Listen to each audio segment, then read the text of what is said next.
Hi guys, Michelle here from And Lyric Gardens. We're going about the video a bit differently today, as I've started off the video with me just busy planting all the stuff, and I'm going to show you what it is that we've planted and just tell you a little bit about each plant. We're in the blue and purple garden.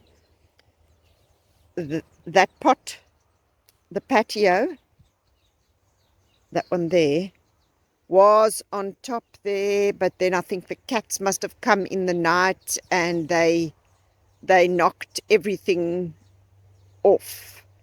That's why all the gravel is lying at the bottom there. So I'm going to have to look at securing that some kind of way. But getting back to what we planted. So in the front, yeah, I had actually, maybe before I even go any further, I had those plants all at the base there, the plants that I'd gotten from the nursery. So the bags had been sitting there. So yeah, they crushed this Felicia a little bit, yeah, but it's looking a bit perkier.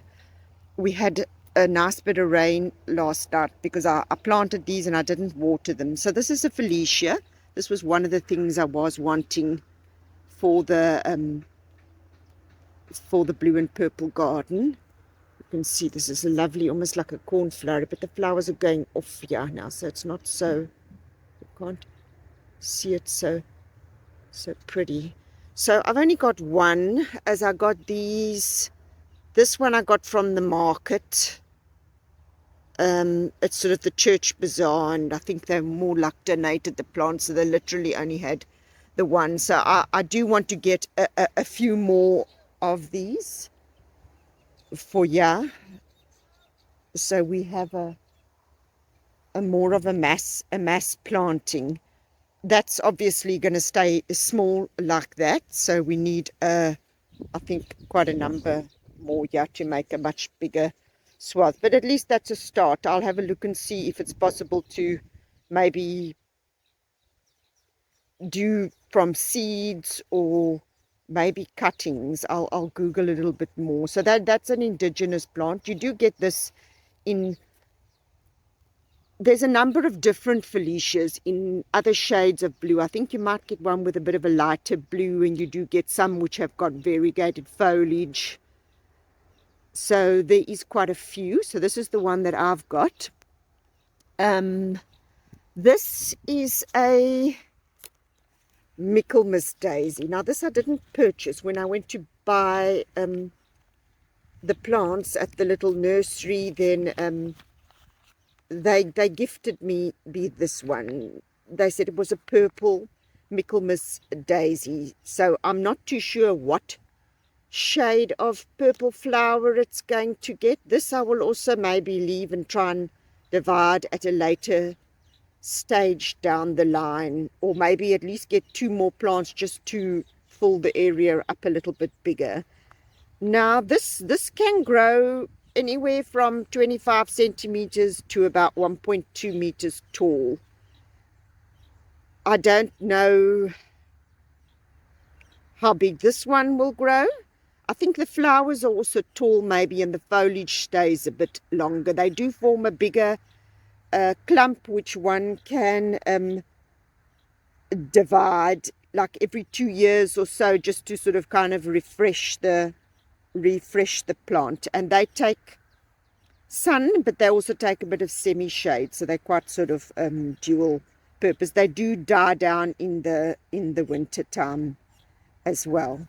So behind that we have this. Okay, this one I didn't purchase. Now this one I actually moved from the labyrinth, and this one is its common name is Mexican petunia. It'll grow about the height that you see here now, about a meter high. Its botanical name is Rowelia simplex. Yeah, it grows wide. It makes a clump that's about roughly just short of 2 meters wide or so. So this has got a long way to go. I do Google that it can be a little bit on the invasive side, so I will be careful to keep an eye on it. But the flowers are quite pretty. I'll put a pic up on the screen of the flowers, sort of like a petunia flower, a classic petunia flower. I think that's why it's called Mexican petunia. But it's like a lovely sort of a dark purple. And these stems, this is sort of what drew me to it, was these lovely sort of like reddy, browny, maroony stems. So they are more pronounced when it's in the sun. So I did think that this would be quite a good place for it, as the sun beats down from up above here in the late afternoon. So I did move this with a whole lot of soil on, so I'm hoping that it will be all right. I will come and give them a bit more water, but they look quite perky for now. So let me turn you around and then show you the other plant here. Okay, yeah, we have a hibiscus. This is, they tell me, a purple hibiscus. I've never seen a purple hibiscus, but this is a hibiscus with a purple flower. I quite sort of like the lime green foliage. So I'm not 100% sure of the actual, like what its sort of second part of the name is. But hibiscuses normally grow about 2 meters by about 2 meters. So I'm hoping that it will fill this gap up and cover that bird bath in the front there. Maybe I should sort of take you from the other side so you can sort of get an idea of what I had in mind here. Hibiscuses take full sun. They also can handle just about any soil type. So the idea sort of is that when we, okay, maybe I must actually look. Okay, that's the entrance by the pool garden. So we'd be coming in through this entrance. So let me turn you around. So when you come in, when you're going to enter into the blue and purple garden, you'll obviously first see that. And then the idea is that hibiscus will grow big and then block out the feature in the background there. If necessary, I might need to get a second hibiscus just to make a bigger covering so that we can then enter through this way, and then as you come up, then that will be your focal point there in the distance.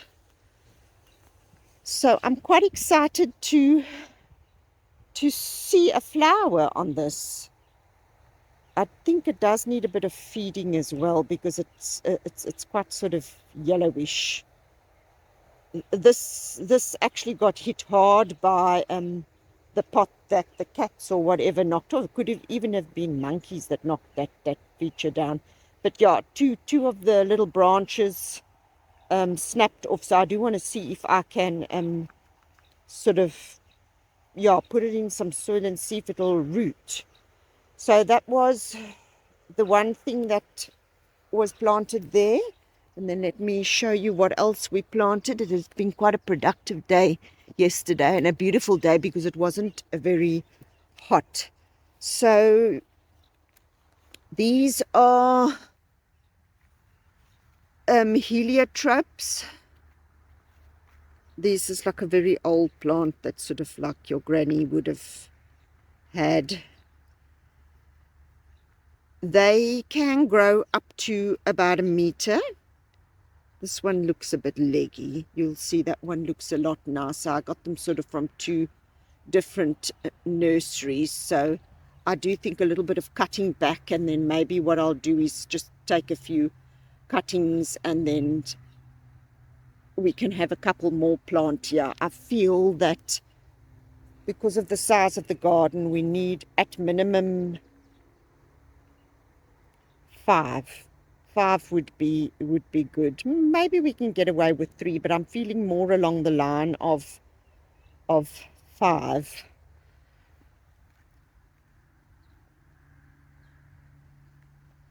It's quite pretty with its with the very dark purple flowers. And then what else did we get planted? Just trying to see. I have some papers just so I can give you a little bit more info. This is Russian sage. This one I also moved from the labyrinth, and I did try to get this with quite a bit of soil around it. I know this is probably not a good time of the year, but I do want to get the labyrinth cleared of the purple plants so that I can spray on that outer rim to try and sort of eradicate the difficult to remove weeds.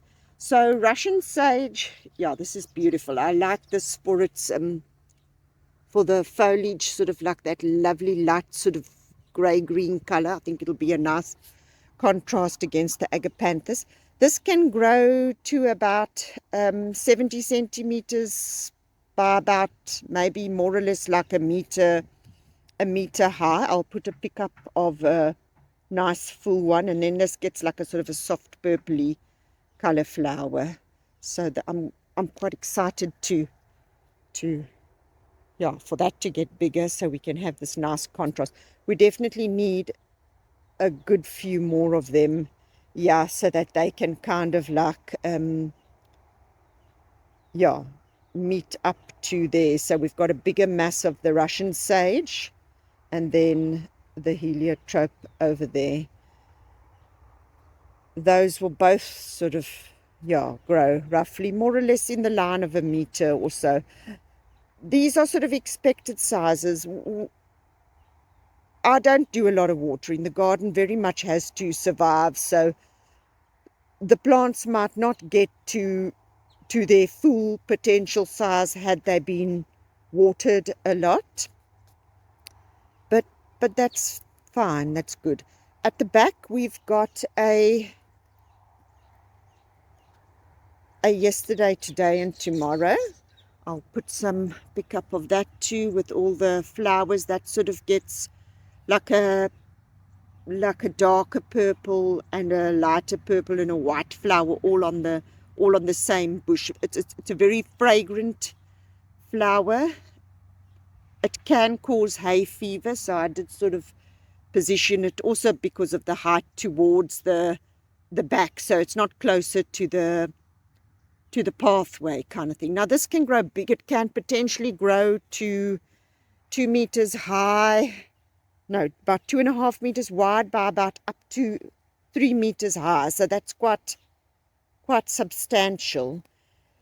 It does prefer a little bit of afternoon shade, which it's not really going to get here, but they can also grow in the full sun. So we'll just see how that one goes. And then what else did I plant? Okay, so let me show you the other stuff that I planted.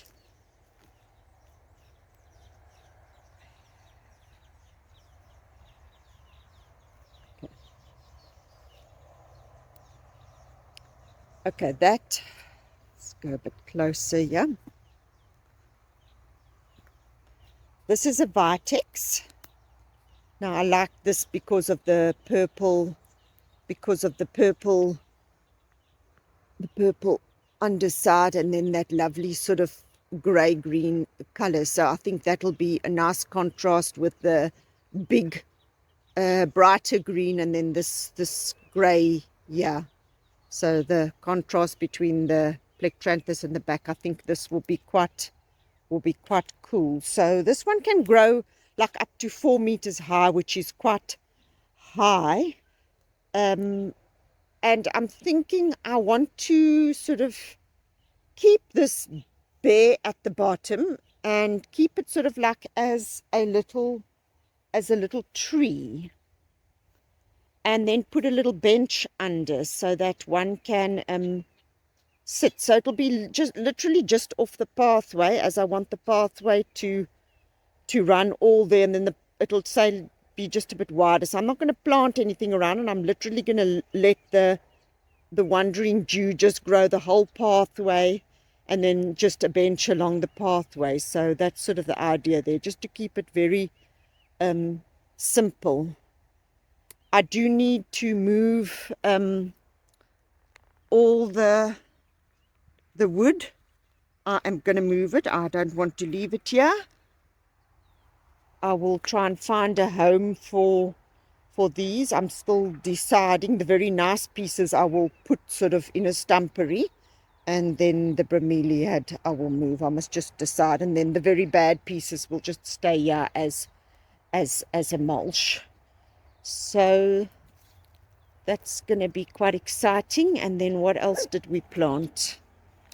We planted some strobilanthus. Maniki's been putting a little bit of soil around all the agapanthus, so they are feeling much better. He did have to put quite a bit of soil all on the edges just to bridge the gap from the higher part to the lower part. So that is, yeah, looking quite nice with all the soil down there. And then the other things we planted, let me show you them.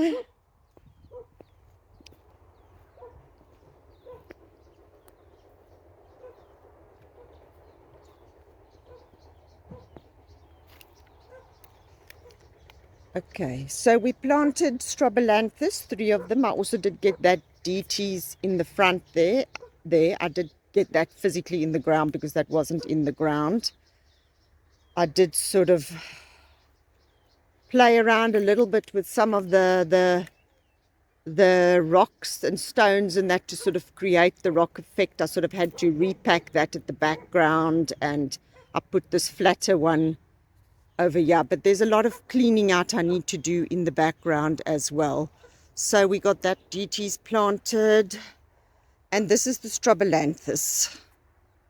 Please excuse all the stuff in the background, but it is what it is until we get it cleared. So this is beautiful. This dark sort of almost like a, yeah, that like almost like a blackish kind of hue to it. Now this, they say if you clip it, it brings on the color more prominently. This can grow to about 1 meter in height. I hope it's going to be all right here. They do like sun, but they can also take like semi-shade, but these will be in full blasting sun, so we'll see how they grow. They grow about 1 meter wide as well. This is called strobilanthus anasophilus. That is its full botanical name. So I have 3 of them. I've put one here right in the front, and then there's another one there just sort of behind this flatter section. I did originally actually put it over there, this little one that was there, and then I thought, no, I need to have that this gap between here so that you can see through to the water feature there, rather than to block it off solidly. And then right there in the background against sort of the top path, I've put the 3rd one. So I'm quite pleased, and I really like the color difference.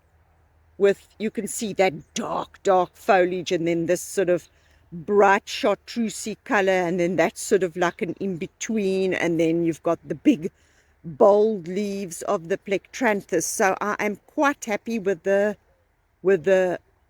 contrast of leaf shapes and textures, and then the rocks. I think it's going to look absolutely fabulous when we've got this water feature all done and going. Even if it doesn't end up being a water feature, that's my goal, is a water feature. I don't know how. I don't know about water features. That's something I still have to learn, so I'm a little bit sort of scared of that, to sort of attempt to do that myself. But God will guide me, and we'll get through everything. So all in all, it was a very productive day getting the plants in the ground, and I'm most pleased about that. Then I don't have plants in bags, which I have to tide through the summer, as I'm not very good when it comes to watering. Granted, I do have to come and give these water regularly so that they can get established. And yeah, the other ones, I haven't put any mulch around these yet. I still do need to put a little bit of mulch around those ones, but I did put quite a bit of mulch around the other. So it's been very productive. Just want to show you how pretty that the what is this called now? Gosh, I've gone blank. The Wandering Dew. How pretty it looks with the blue. This is really giving one a taste of the blue to come. Look how pretty that is. Isn't that pretty? Like a real true blue. So thanks guys for watching. God bless and go well. See you in the next video.